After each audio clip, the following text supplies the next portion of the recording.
Settled body also settle other bodies.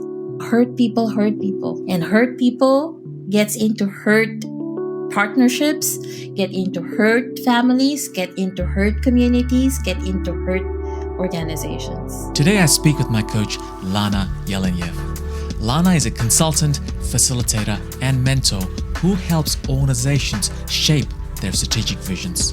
And she does this by enabling systemic change centered around healing. When we look at it from a healing-centered lens, we look at it from who do we care for? And how can we care for these people? Or how can we care for these initiatives? Or how can we care for the planet? In this episode, Lana and I also talk about decolonizing oneself from the narratives shaped by colonization. A big part of this learning and unlearning process is also decolonizing myself and understanding of where the insecurities are coming from, where the people pleasing is coming from, where the need for productivity and need for efficiency is coming from. And you'll hear a lot of beautiful metaphors from Lana that make it easier to grasp some of these concepts that can seem so abstract at times. And one of my favorites is the notion of rerouting oneself to one's cultural roots, personal values, and identity. What does it really mean to reroute myself in this European land, in a colonizer's land?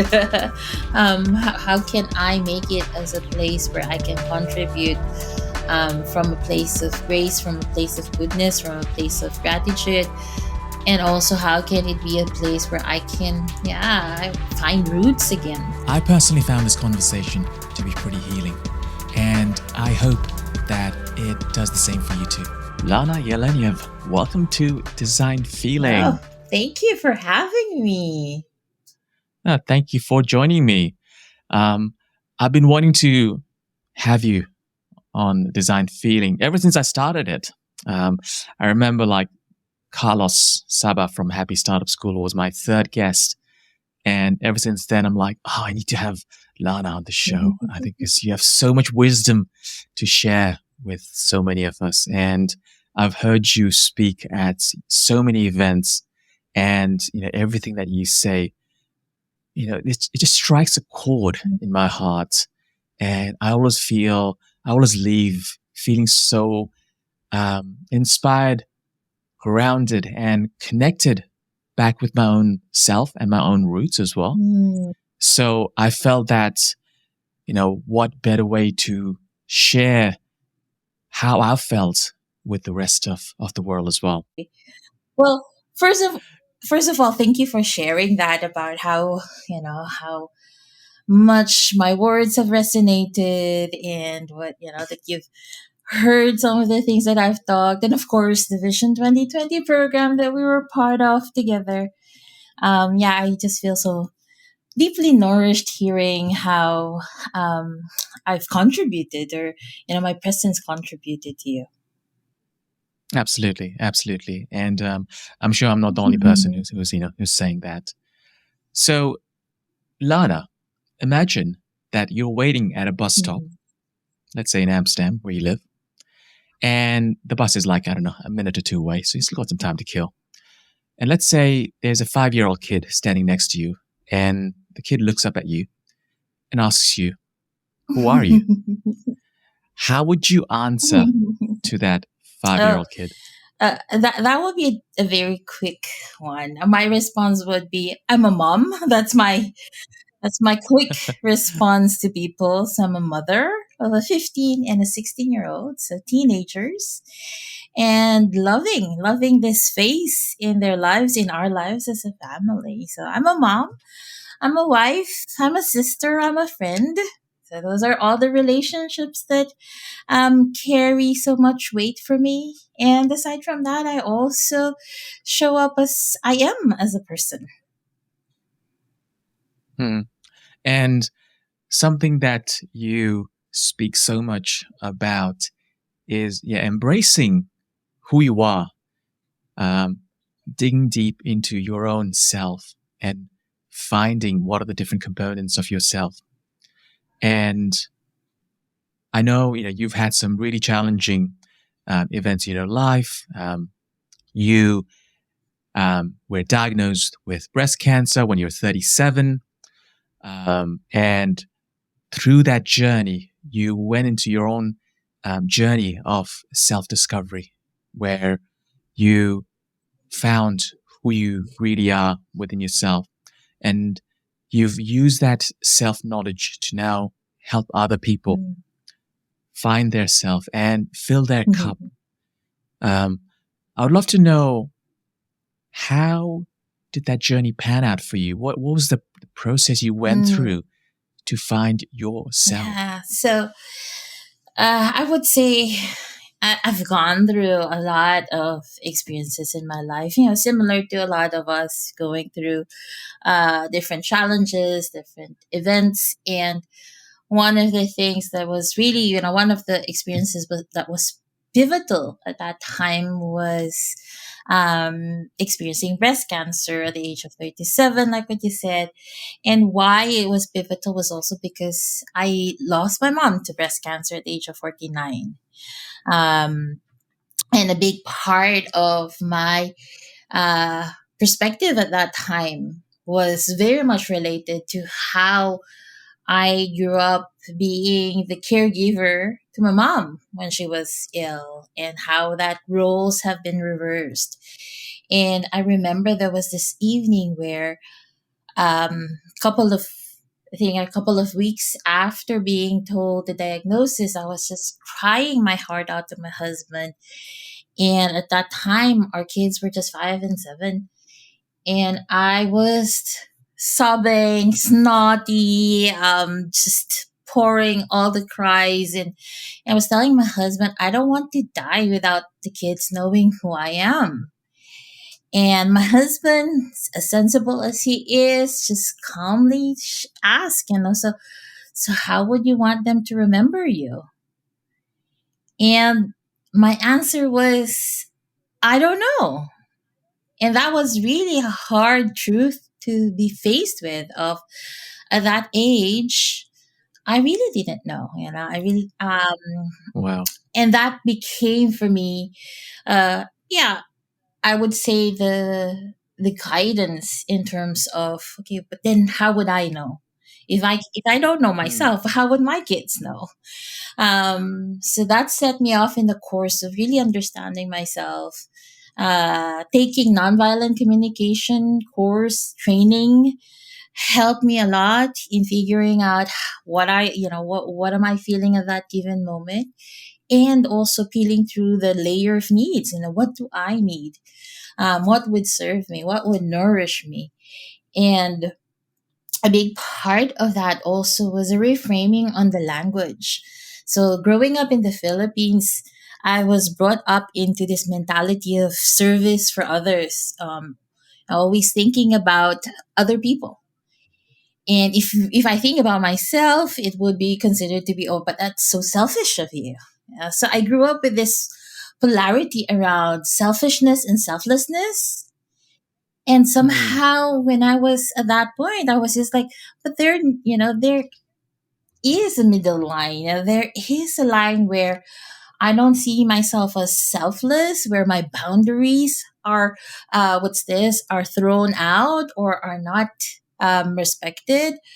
Or I don't also want to be selfish, where I do not consider other people, or that I do not pay attention to other people's needs. And this is where the word self-fullness came back to my awareness. And that was fascinating, though, when I was looking back around this term self-fullness. The very first time that I read and heard the word self-fullness that was used was when my mom was ill, and I gave her this book from Ian Levanson, and she was talking about self-fullness. And at that time, What was the name of the book, I sorry? forgot the title of the book. I'd have to go through it. I just remember the No worries. We'll put out in the yeah. show I notes just remember later. the author's name. Um, but she was talking about self-fullness, and that really came up strongly for me. And also in the practice of nonviolent communication, there is this, how I meet my needs and how I meet your needs, and how we can both get into a place where we can meet each other's needs. So for me, that is the self fullness. That is the space for myself and for the others to be able to coexist and be nourished by each other. And that for me became one of the markers in which I gauge, am I still self full? Am I saying yes? And is it a full yes? Am I leaning into my full yes, or maybe no? Yeah. And how do I express that to other people? And how do I also Mm, express what my needs are? So that for me was one of the biggest reframing that allowed for, I would say, a lot of exploration, deeper exploration that has mm. cascaded in my life and also in the lives of my kids. Yeah. So you mentioned there nonviolent communication. Could you give us a one sentence understanding of how you understand that to be? So, just a bit more of the history. Nonviolent communication is a communication method tool that was created by Marshall Rosenberg. And for me, I see this as a way to be able to express feelings and needs, and to find ways in which we can meet each other's needs. Hmm. One of the things that NVC training has really taught me is when we express from a level of needs, we are able to understand each other. And where tension really resides is when we are stuck with our own strategies on how to meet those needs. So it really Hmm. surfaced for me of like, oh yeah, I do not, the places where I get intention with my partner, with the kids, with other people, is when I have a very set way of wanting my needs to be met. So it has Hmm. allowed me to also think of, okay, if these are my needs, what are the different expressions of those needs that allows for it to be met, not just by myself, but also by others. Hmm. And during this process, what kind of needs of yourself that you Mhm. uncovered? One definitely is connection. Connection to not just to those that I love, but also to myself. I remember there was this period where I just had chemotherapy, and normally my husband will be home with me as I go through the challenge of post chemo recuperation. But at that time, he had to go to work, so he left me at home alone, and I was frustrated. I was frustrated that I was on my own, and after a couple of hours has passed, he has not SMS me, and I was just like, why isn't not even asking how I'm doing? And I think it was, a half day mark when it just hit on me like a brick that fell on my head, and I was just like, but Lana, why are you waiting for someone to ask you how you're doing? and and that really was just a profound aha moment for me of like, why am I not doing that for myself? Why am I not cultivating Hmm. that practice of reconnecting with myself, of asking myself, how am I feeling? What do I need? So that Wow. became a practice that I did for a year. So I had an alarm that I set up, 6 o'clock, 12 o'clock, 9 o'clock, 12 o'clock, and 6 p.m. in the evening. And every time that alarm from my phone rang, I would just stop, drop whatever I'm doing, and check in with myself. And to the point, my son, he was just noticing it, and then he started asking me, "Mama, what are you doing?" And I said, I'm checking in with myself. And mind you, he was 5 at that time. So I started sharing what checking in means, like just really Hmm. doing a body scan, understanding what's going on inside of you, what's alive in you.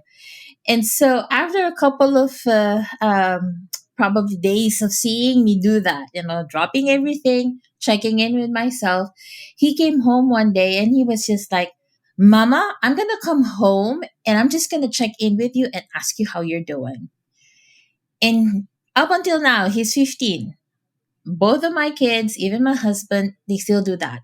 We would check in with each other regularly within the Wow. day, within our week.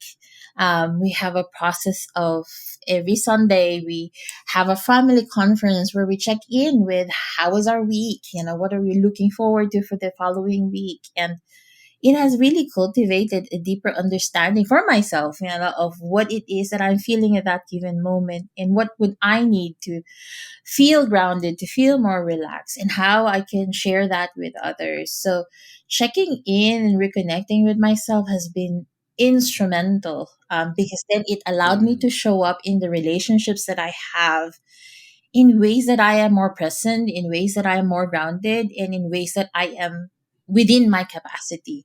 So that also meant that I had to place boundaries. Yeah, there were moments, and I can still remember that very vividly for myself, of when I first shared with my kids that mommy's not available right now. And that came from that space of being reconnected to myself and reconnected to my needs. And um, knowing the Filipino culture, and I think even within your culture, Nirish, of like mothers are always, you're supposed to be 24/7 available. So mm, this notion of, oh, mommy's not available right now was something very new, and that mm, allowed for me to have that, oh, boundaries is what I can do, that tells people of, hey, this is what I need. mm. And did you ever feel any sense of guilt for setting those boundaries for yourself? At first I did. I think that is part of the unlearning process, especially, The you've conditioning, been right? conditioned so for how many years, how many decades, in how to show up for others. So the guilt is there, and from time to time it does, it still shows up. Yet what I've learned to listen to is, as the guilt creeps in, is to ask it also of, where is it coming from, what does it need, and from there it just opens up different possibilities on how to meet those needs. Mm. How did you go from there to then reconnect with your true calling? Hmm. This is the fascinating part. One of the things that I realized, that as I got so connected with myself, the clarity that I can provide for myself became so, like, quicker. So it's easier for me to understand what I'm going through, the processes that I'm in. And then it just evolves to how I am with other people. And it became easier to give space for them. So the very first, as I was rebuilding my career after doing breast cancer treatments, the very first, I would say, entrepreneurial services that I provided was providing clarity sessions for people. So it made it easier for me to just give space, to hold space, to be empathetic, and to just really listen to what is it that the other person is saying, and perhaps to help them and guide them into understanding their needs. So it shifted from, okay, this is something that I know that I can do for myself, to this is something that I know that I can provide for other people. And I realized I'm just very good at that. Yeah, and it came very easily. It came naturally for me. Um, and then that's when I started looking at it more from an entrepreneurial lens as well. Of, okay, there are a lot of entrepreneurs around me, so friends who have started their own businesses, and friends of friends, and a lot of them are going through this transition as well in their lives. Of, I just need clarity, I just need an understanding of, my purpose and how I can show up. And for me, I was that person that they can go to and basically help them filter through all the things that they have in their heads and in their hearts, and to be able to really sift through all of them and to get some clarity. And that's how it started, and that's how it evolved. And Mm, and as I moved along, The community aspect also got even more pronounced. I reconnected also to my own practices when I was in the Philippines, how I was much of an activist, how I love serving people, how I love being in communities. So, setting online communities became a big part of the things that I can support other people with. And I guess if you really look at it, the work was really around connection. How can we connect from a level that is not transactional, and how can we get to a level of connection that is deeper and not just superficial? Mm, And those are the things yeah. that I've supported organizations with as they're creating their online trainings, their programs, their online communities. So not just having the clarity of what the program is about, but also how can we deliver this in ways that are engaging and setting the right relationships for people. Mm. I love how you started to connect the dots from yourself in terms of connecting with yourself, and then using that experience of connecting with yourself to help other people connect with themselves, and also at the same time at a macro level building that community of deep connections. I love that. So I'm sure that journey was not like a straightforward, all right, you wake up one day and you're like, hey, like I'm gonna do this. um I'm sure, like, you must have faced challenges, maybe doubts, I don't know, imposter syndrome. Yeah, what were some of the biggest challenges that you had to Mm, deal with? yeah, I would say a big part of the challenges that I face was a lot of the mindset shifts. Being a Filipina, Asian, brown person, brown woman in a predominantly white society, I've had my fair share of microaggressions, racism, being seen and looked at differently. So that has really affected, I would say, my self confidence and my belief in myself. That I had to also acknowledge of, oh, where is this coming from?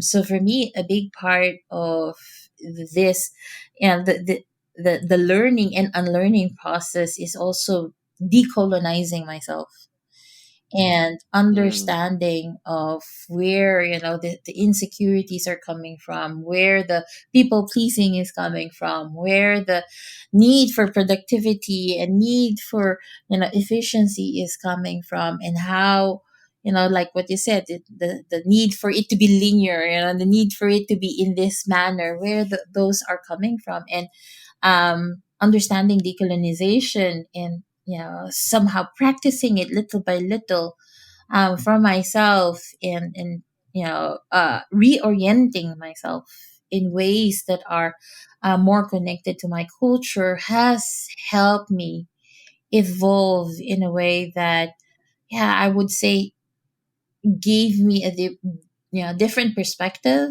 of this growth and linear process of growth or development, and how I can look at it from multiplicity. How I can see it from different levels and depths of where I have capacity for, and also understanding also that I might have hiccups along the way, and it's also totally fine. So it also gave me a lot of grace when it comes to what is perceived to be failures, and seeing it from the lens of learning. wow. I can definitely relate to a lot of those experiences, having had grown up in Nepal. And I think that what I was conditioned to believe was that, Western and European ideals were superior to, for example, the Nepalese ones or the more Asian ones. And for a long time in my life, I believed that. I always looked up to the Western ways of thinking and doing and being.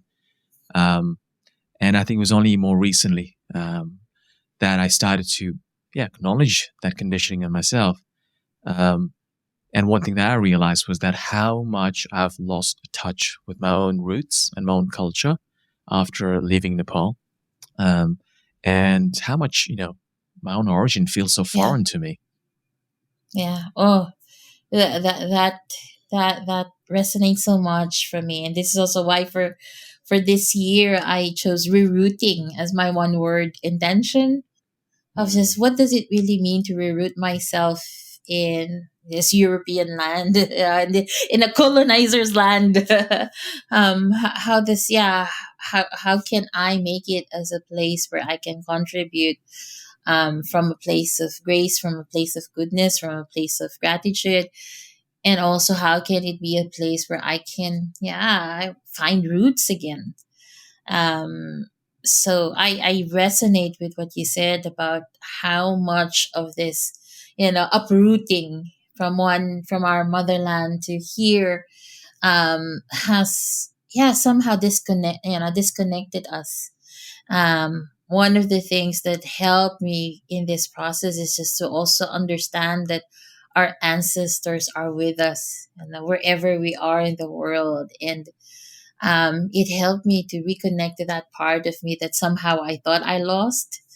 And to, yeah, to understand that I bring in with me my ancestry, my lineage, my culture, my lived histories, and my, not just my lived histories, but also my unhealed histories in the other, in any place that I come into, and in any interaction that I engaged with.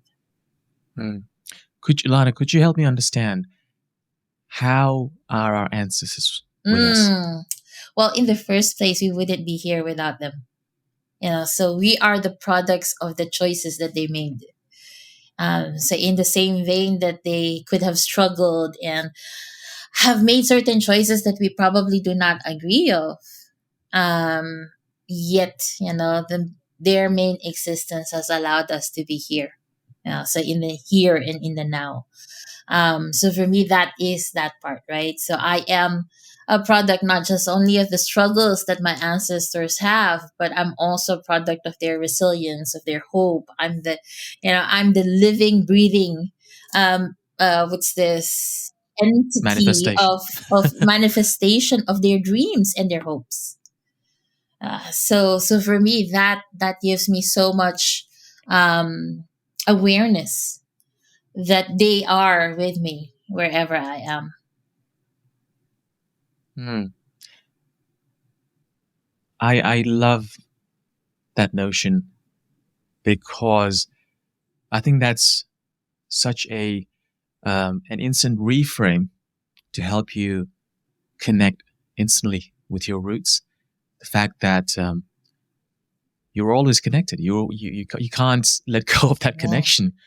Um, a lot of what you think, how you act, what you believe in, is based on generations of um, history around, yeah, how your ancestors lived and acted and did Yeah. things. And I might, like what I shared a while ago, there might be some choices that they made that feel so painful. Like, so for myself, I'm very much disconnected with my father's side of the family, having grown up with him not being present, and the entire history that I have with my father. Yet I also acknowledge that, um, that is the situation that was, that he was in. And and this is how, for me, why healing histories is very important, because then we get to also take in what would I want the next generation to have, rather than for me to be coming from a place of, not understanding certain patterns, and seeing patterns as something that's just from me, but not just also, not being mindful that these patterns are also patterns that have been carried on for generations. So my awareness of myself right now allows me to also filter through what is it that I would want to carry forward for the next generations. Hmm. So you've been doing a lot of work around building healing centered ecosystem. What does that Mm. mean? So for me, the premise of healing centered engagement, at the start, it's healing centered engagement from Dr. Sean Jin, right, was something that really attracted me, mainly because his premise is really around salutogenesis. So this wholeness of being, this wellness of being, rather than looking at things from a pathogenic lens where we just only look at what's wrong or what's deficient. So salutogenesis looks at, what's right and what's wrong, what's whole. um, and this is in regards to trauma also. We are more than our traumas.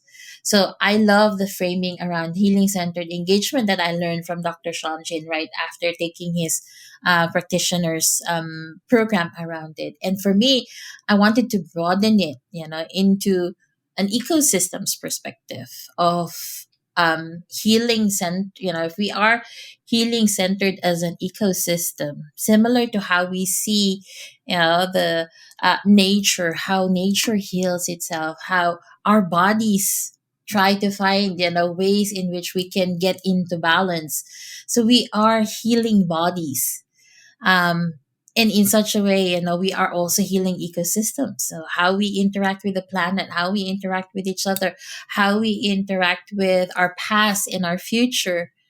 These are all part of what we can bring in, what the how healed we are as an entity is something that we can provide for others. Because we as human-centered designers, our job is to meet the needs of the humans that we design for, our users, customers, clients. But healing centeredness has never really been part of our taxonomy, our vocabulary, our lingo. So I'm now trying to kind of connect those dots between Mhm. human centricity and healing centricity in terms of if we can put on a lens that allows us to identify the suffering, the trauma, the past history of colonization and so on, I think that might help us look at things a bit more differently. In that it's not just about the transactional needs that we human-centered designers help the humans meet, but also there might be an opportunity for us to go Yeah. deeper than that. There might be an opportunity for us to design um, solutions that help people unlayer some of those complex histories and be more aware of their own self and, like you said, the generational Yeah. identities that we all carry. Yeah. Oh, thank you for sharing that. And I'm reminded of the first time that I read something around decentering, moving away from human centered design to decentering ourselves from it. And Mm. that really blew my mind. It was just like, oh, yeah, if we really think about it, we've placed, human centered design as a pinnacle of how things need to evolve. But what if we, again, part of the, decolonization is, but what if we decenter ourselves and put healing in the middle, and healing in a place of what needs restoration, who needs restoration, and how might we design for services or products or activities or projects or initiatives that would allow for that restoration, for that regeneration to happen. So for me, it was just like, oh, if I move away from human centered design and put healing in the middle, there's a lot of opportunities where I can look at it from a lens of equity, like who needs to be cared for and why. What needs tending, what needs our awareness, what needs our advocacy, who needs our awareness, who needs our advocacy. And then if I look at it from that lens of care, then I can also think of, then how can I do that? How can I show my care for these people, for these organizations, for these initiatives, for the planet? So healing centered ecosystems for me really brings in this care as a bedrock for activism, for social change, for possibilities, because who and what we care for, we tend to act on it. We place emphasis on it. We give our attention to it. So when we look at it from a healing centered lens, we look at it from, yeah, who do we care for? And how can we care for these people? Or how can we care for these initiatives? Or how can we care for the planet? What does that look like at a practical kind of level?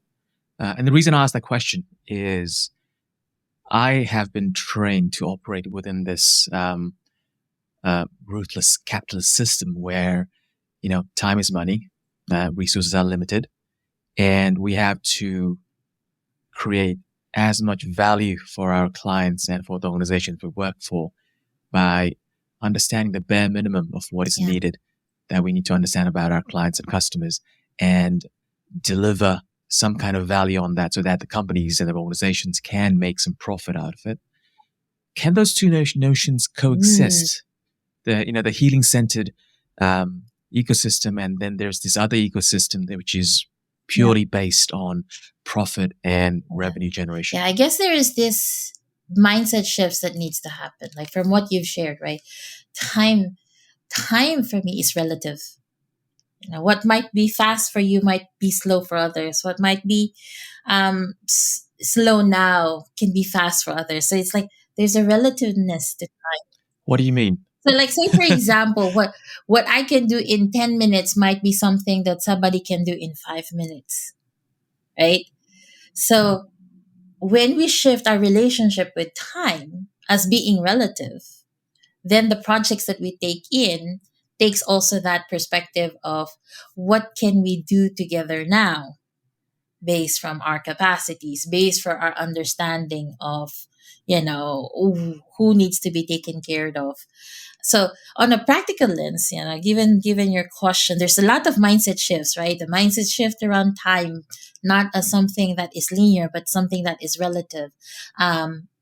Scarcity, it's like the mindset shift, moving away from scarcity to abundance. That there is more in that we have already, and that the answers are actually here, in the near here and now. So there's one thing that immediately comes to mind, in this practice of how are we bringing in the wisdom that's already currently there, and how are we bringing in the strengths that is currently there. Because in a lot of these scenarios, especially in strategy, problem solving, or consultancy work, where we're brought in within that, again, deficits model of there's a problem and I need for you to solve the problem.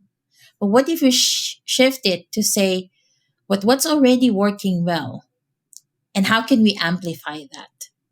Because working on what's already working well actually takes shorter time than addressing a problem that's not going well. So how can we amplify what we already have? How can we make use of the assets that's already there? And this is also why I love using asset based community development, because when we look at it from that lens of there's already abundance that's here, there's already solutions that's here, how can we tap into that? And this goes very different from how we perceive people, especially within this lens of Maslow's hierarchy of needs, where we say, oh, at the top of the pinnacle is self-actualization, and not everybody gets to it. Like, but what if we flip that to what the Blackfoot nations are saying, that we are all born self-actualized, and so we have all the wisdom, we have all the resources that, and how can we lean into that? Well, we are all born self-actualized. Yeah. That in itself is a powerful reframe. Mm. Yeah, because so much of us, we grow up believing that, oh yeah, you got to climb that hierarchy, right? Like it's only after your most basic fundamental needs as a human has been met, food, water, shelter, then you can, look at your second level needs and the third level. And a lot of times, especially people who come from lower socio-economic groups, we instantly assume that they're literally just fighting at the bottom of that Yeah. hierarchy, just fighting for those basic needs to be met. And it's only the elites who actually have the luxury and the privilege to um, look for self-actualization and those higher level needs. But what you're saying here is just the fact that you're a human, you're already self-actualized. Yeah. Yeah. And that changes the playing field already. So you mentioned earlier starting with what's already working well and amplifying that. Is there an example that you can give us in terms of maybe like one of your clients that you worked with or organizations or teams where you've gone in and helped them do that to see what's working well and to amplify it? Well, one of the things that I wouldn't say a specific client, but one of the practices that I love inviting in, and Toyota does this well. This is one of the what's this principles that Toyota espouse is called nemawashi. And nemawashi is digging around the roots. So if you are trying to replant a tree, you first dig around the roots, shake off the roots, shake off the soil, and create the what's this, the opportunities that would make it thrive in wherever you want to replace or put that tree, replant that tree.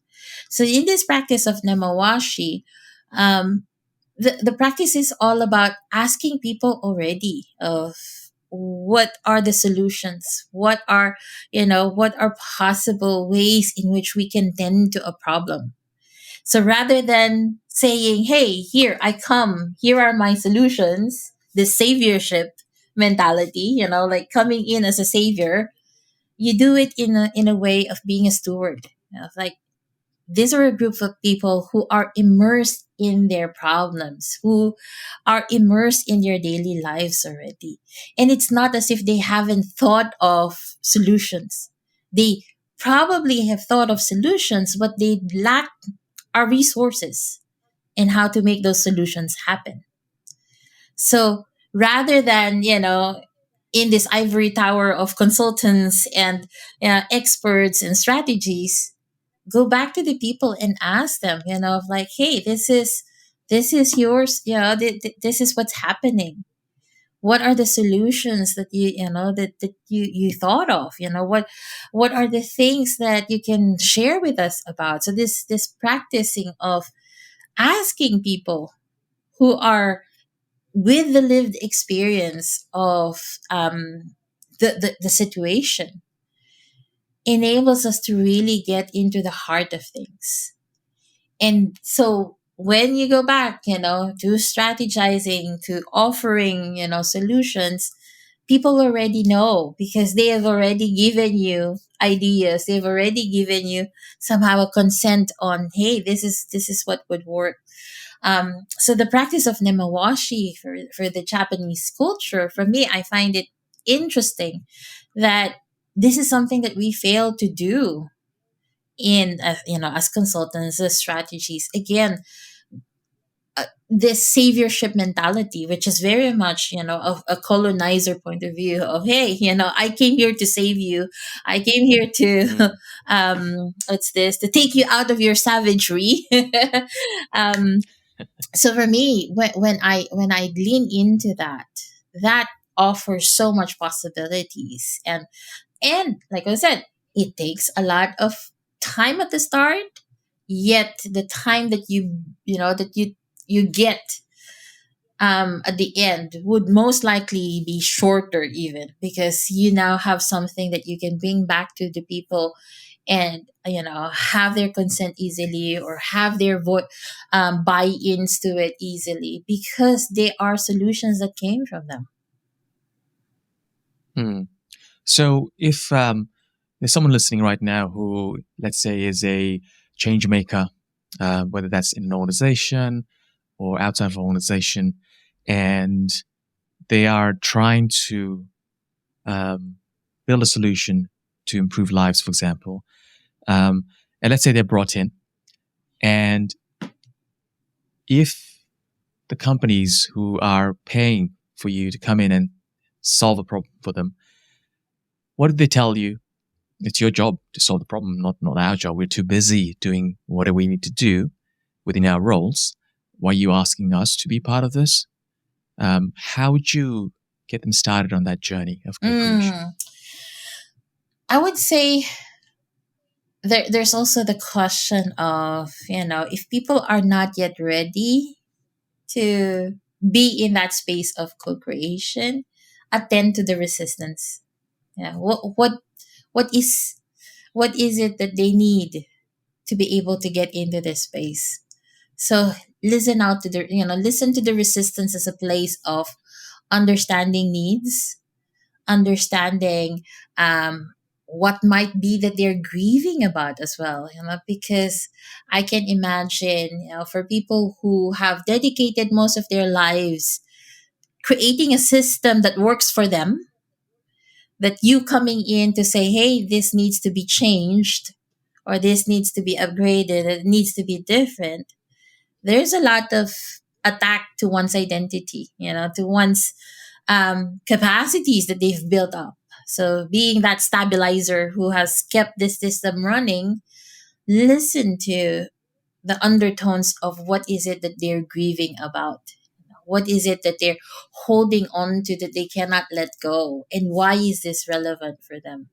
So listening to the resistance allows for you to also open up discussions on what is needed at that given moment.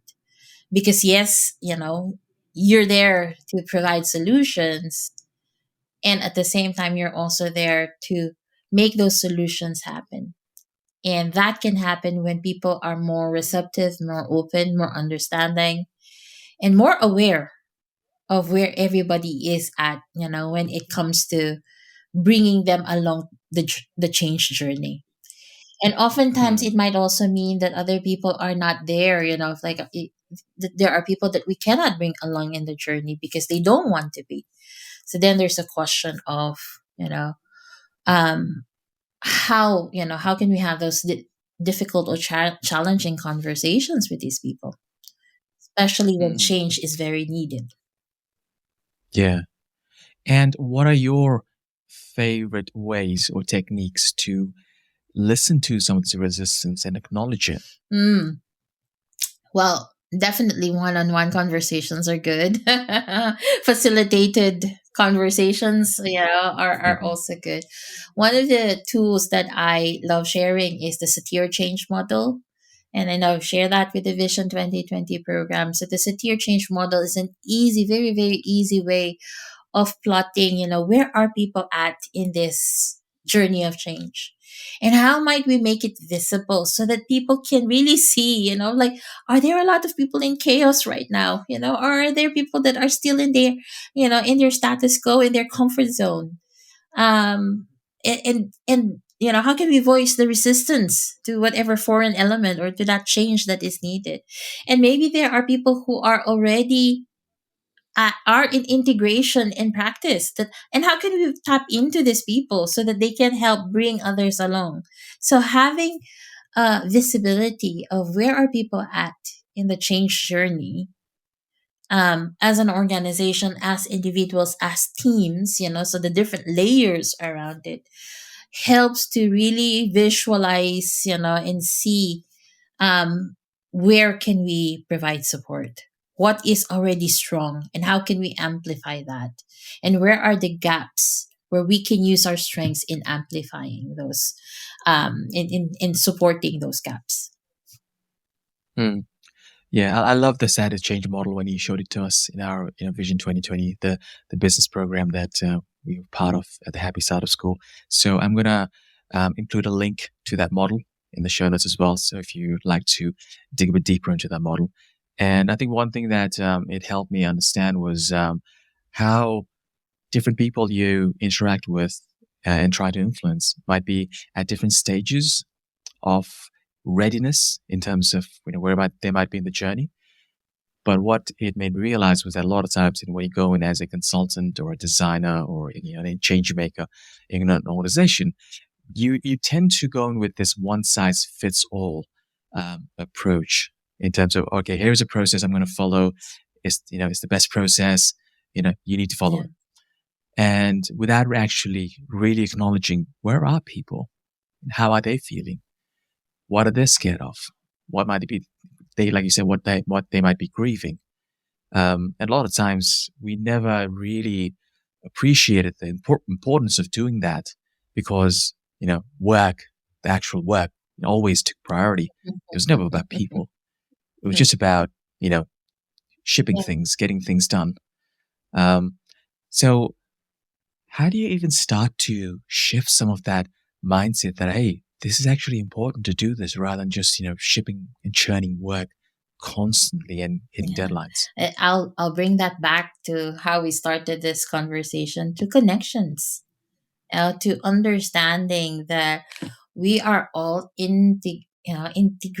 We are all interbeings, and I'm the word that I often share with people, which is very much tied to Filipino culture, is pakikipagkapwa.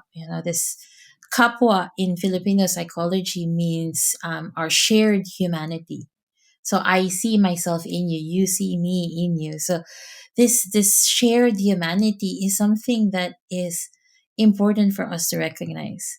So we might be ready, yet how might we know if others are ready as well?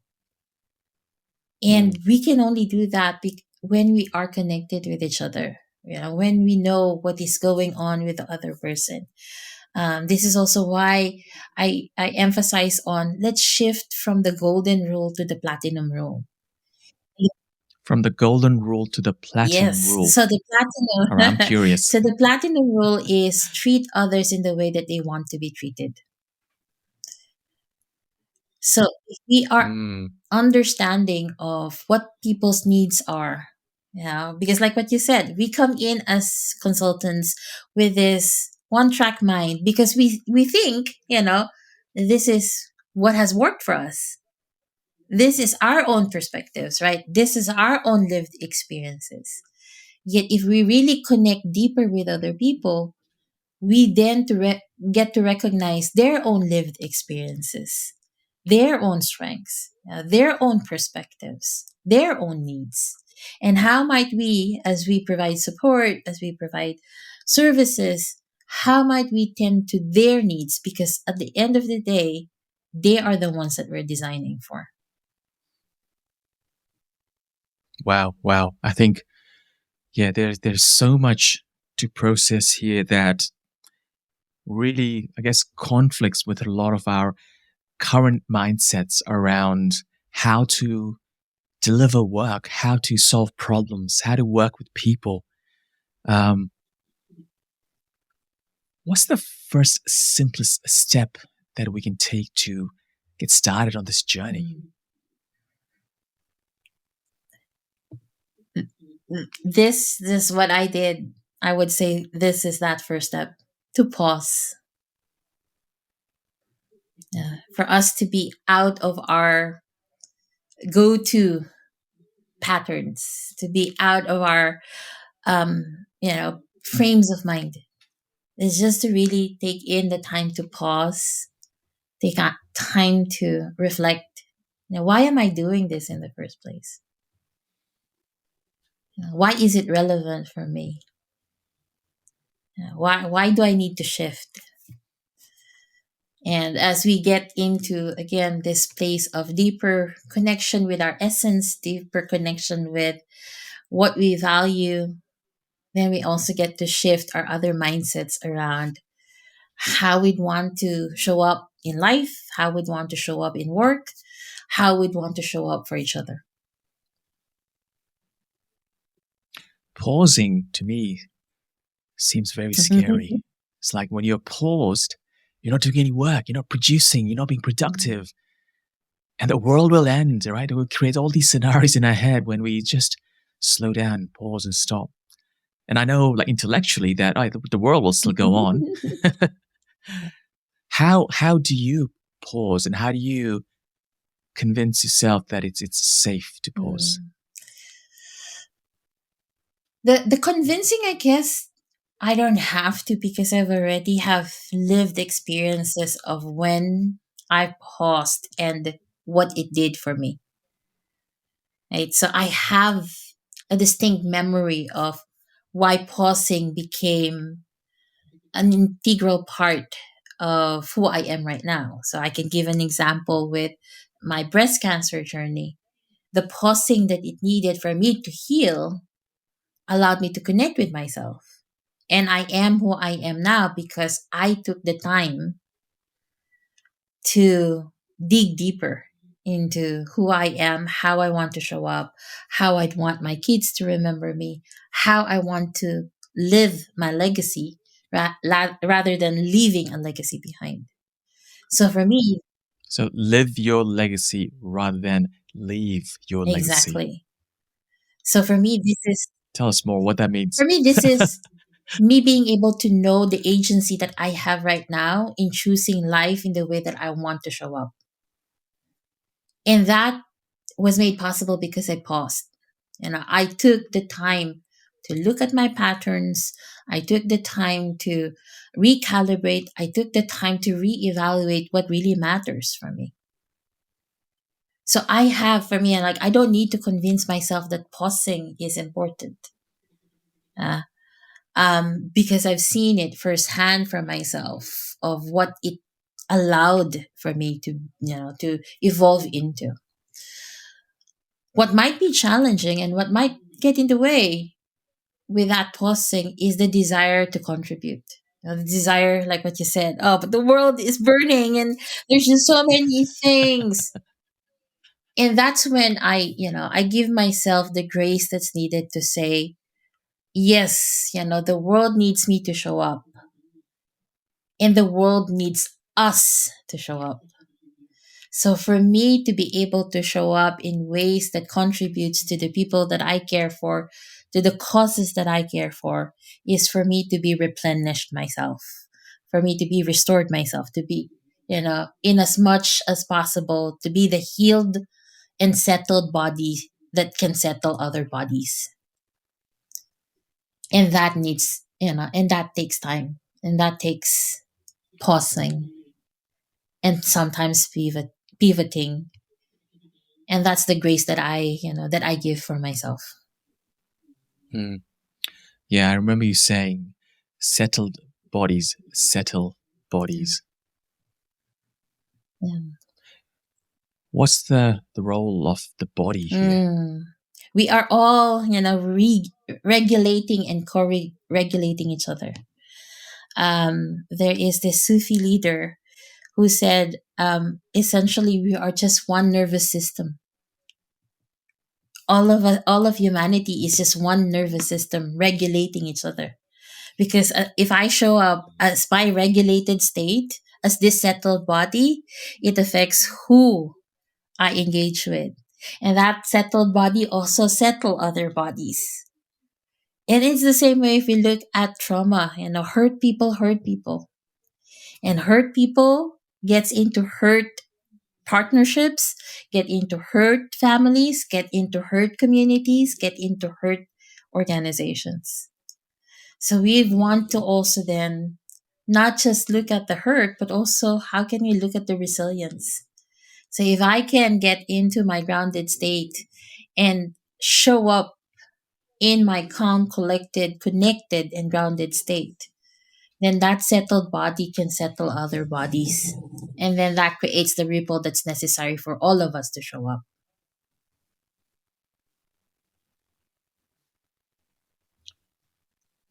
What does an unsettled body feel like? Mm. It feels tension. It feels constriction. It feels inability to speak your truth. Yeah. Not having the boundaries that you can put in place. Holding on to hurts, holding on to trauma so tightly, that it's so difficult to move. Um, Unregulated also means being either too What's this? Quick in judgment, quick to share anger, quick to voice disappointments. So not having the time to pause and set intentions. Unsettled bodies can also show up in terms of people pleasing, fawning, masking, camouflaging ourselves. It can also show up with coping mechanisms that, even though they do not serve us anymore, but we're still doing and using them because we have not taken the time to process why are we using them in the first place. Mm, I love that because I think a lot of times, I guess we are not aware that we might be unsettled, that there might be chaos, there might Mm, be grief and hurt, and we tend to just ignore all that and just get down to business yeah. without actually acknowledging a lot of those underlying Yeah. layers. And even that, even the just that idea of if there's something that's already happening, like say for example, you know, you get into tension with a partner, and then you get to work, and then you go back and you go to work and you say, no, now I have to do this. That is already a sign of an unsettled body, right? There's a compartmentalization that we're trying to create in our lives where this part is not important and this part needs to be important. But how can we Mm. attend to all parts? How can we also understand that all parts are welcome? Mm. And how do you also create that space where people feel safe enough to express those different parts that Yeah, are currently not yeah. welcome? Definitely that.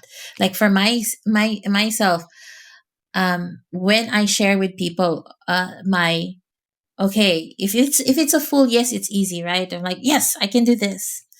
And when there's something that's emerging for me, like how I am right now, like I can then share with people of, yes, I can do this.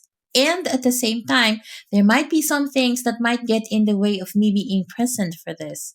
So I'm giving you a heads up that if there is anything that happens, a day or the night before, that I would most likely tell it to you and say, hey, this is where I am at, and I might not be able to do it. So, this openness and this sharing of where we're at allows for, I would say, the flexibility to attend to what is emerging. Hmm. Love that. I love how deep we've gone into this conversation and so many topics we've touched here. Um, Now, I'm going to get you to just imagine a scenario. Let's Mhm. imagine, Lana, you manage to get yourself stuck in a desert island. Mhm. What are your top three tools you'll bring into that island? Well, first of all, to heal yourself and heal anyone who might also end up in that island shipwrecked. Mm. Mhm.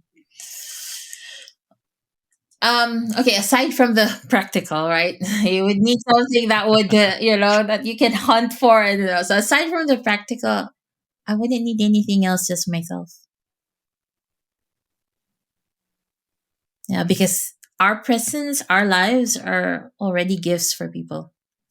So the more that we can show up as who we are and be open for that and be present for that and be able to understand who we are, that allows for whatever healing that needs to take place between our relationships, between ourselves, between each other. Wow, that was definitely not the answer I was expecting, but that is such a powerful answer because, yeah, you're right. I think your presence itself is a gift, and a lot of times we don't Yeah. acknowledge that. We think we're not good enough, and we need an external tool or an entity to um, enable us to make that impact. Mm. But just the fact that you are there itself is an impact. Yeah. Wow, I'm gonna definitely take that away for my next workshop where I'm like, yeah, just the fact that I'm here itself is, myself as a gift here, right? Because so many times we arrive at these spaces um, with this mindset of fear that people are judging me. They expect an outcome of this, and I need to um, create something, some Yeah, value out I of need to this. And that perform. pressure puts, yeah, we need to perform, and people Mhm. are paying for our time, and that can, paralyze us into this, this narrow mode of thinking in terms of, okay, I've got 2 hours, I need to, prove myself, right? And and always in this constant journey and cycle of proving yourself, and it's never ending. Mm, yeah. And for me, it was like what's coming strong for me is how would that shift if we just apply this notion that I am in service of life and what nourishes life. Wow, love that. So, Lana, there's so much more we can dig deeper into, but we'll have to probably schedule another episode for this. But just to kind of start to wrap up some of our conversations here, um, what's been the resource that's been the most helpful for you during this journey of transformation and self discovery? Mm, mm. I would say there's books. Now there are books that I my go-to books, definitely. And at the same time writing. Writing has really been a big support for me. And this is also why I'm now like, oh, maybe can I offer something of reading a poem that I wrote, which talks about already something that you've asked me about around pausing, and how um, important that is, and why for me it's something that we take take for granted. So if you can indulge me, I'm gonna read a poem that I Please. wrote. It's called "I Am Not Pausing, I Am Weaving." People judge me that I am too slow, too unaccomplished, too flighty, moving from one idea to another, or taking time to get to action. People judge me that I am unpredictable, that I am immersed in my own world, in my own sense of direction, less driven, less planning, less on track.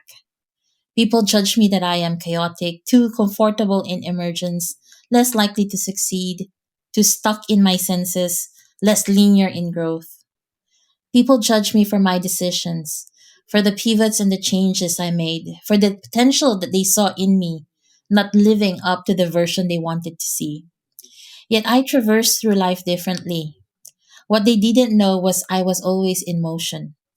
In moments that I seem stuck, unmoving, directionless, in moments that I am choosing pathways that no one dared to go, in moments when I choose restoration, in moments when I pause, I was not stopping. I was weaving. I was sensing the field of what's to come. I was tuning in with my inner compass. I was finding congruence in my values, in the expressions of my soul. In those times I failed to meet up expectations, I was meeting mine, weaving the learnings and the griefs, weaving the songs that fill my heart with serenity, weaving the people and the places that make me come alive. In those times where I seemed immobile, in those times where I seemed I lacked direction, in those times where I seemed a lesser version of what you envisioned me to be, those were the times I am filling in my shoes. Times were the moments that my body meets the longings of my heart and my mind. Times where I am expanding to fullness of being. No, I was not stuck, unmotivated. In pause, I am weaving.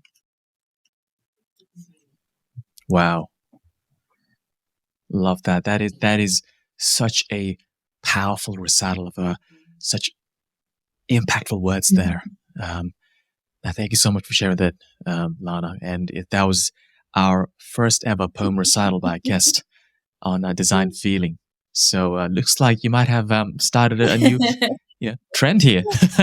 Well, happy to support Right. whatever comes in the field. I love that. Thank you so much. I'm sure that's going to plant a lot of seeds for a lot of us Mm. as we listen to that. So, Lana, I'm going to do a quick little recap here, and it's going to be really hard for me because there's so much that I still need to process there. But I think for me, the key takeaway has been how important it is to pause and reconnect with yourself and give yourself the space to do that. But at the same time, use that reconnection with yourself to connect with the people and and build that shared humanity that you mentioned. Um, and this has come up, quite often in that we're all in this together. We all have this collective responsibility. Doesn't matter whether it's, a small project at work or something that changes the world. We are all in this together in this shared humanity, carrying this shared responsibility um, of making change. And when we're doing this, it's like so important to not just make it about the deliverables, the outputs, and whatnot, but also about, like you said, how can we use that space and time to weave those connections? How can we use that space and time to also acknowledge the hurt that people might be feeling that might come from intergenerational trauma, or even at a daily level, like people might be having like you said, an argument with their spouse, and they're bringing that into their work and trying to bottle that up, and all of that can have an impact on how they um, operate within that space. So it is our responsibility to acknowledge that and let people exist within that space as themselves. And what I loved here was around how your presence itself is a gift. You don't need external tools. In a lot of cases, the external tools just are complementary to your presence. So don't be afraid to go in with the confidence that, yeah, just the fact that you're there itself can make an impact.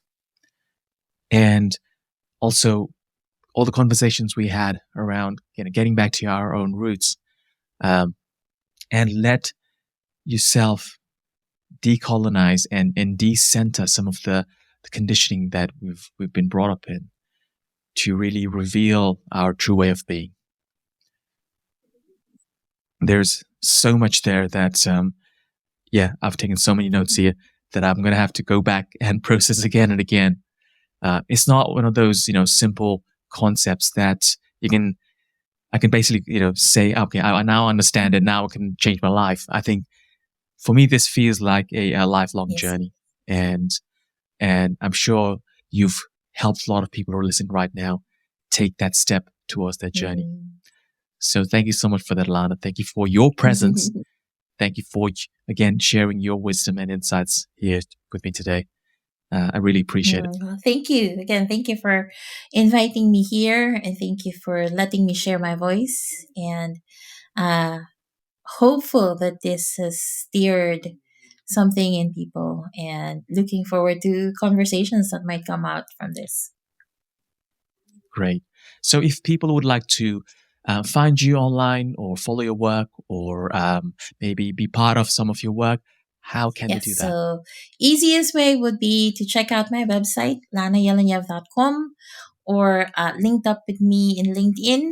That's the platform of choice, and that's also where I share things. And yeah, those are the main two options for you to get to know who I am, what I do. In my website, I have free tools that I give, not just for facilitators, but also on inquiring deeper about ourselves. So there's a lot of free tools that are there in the website. Love that. We're going to put all those in the show notes for you. If you're listening on your podcast app, you can just click on the link and get straight to those resources. So, Lana, finally, what's the next most exciting thing that you're looking forward to? Next most exciting, pausing again. So given the situation that I am now medically, there is a need to pause and to take in the time to restore and recalibrate and replenish myself. And I wish you all the best in that journey. And I would love to have you back to further explore the self and weaving and pausing the next time we meet. Looking forward to it. So, what did you think of the conversation? What's the one thing that stood out to you? Drop it in the comments below, and please consider giving this video a like and a subscribe if you'd like to support this channel and get this video out to more people. And feel free to drop me a line if you'd like to share any thoughts or ideas or maybe suggestions for any topics or guests that you'd like to see. See you next time.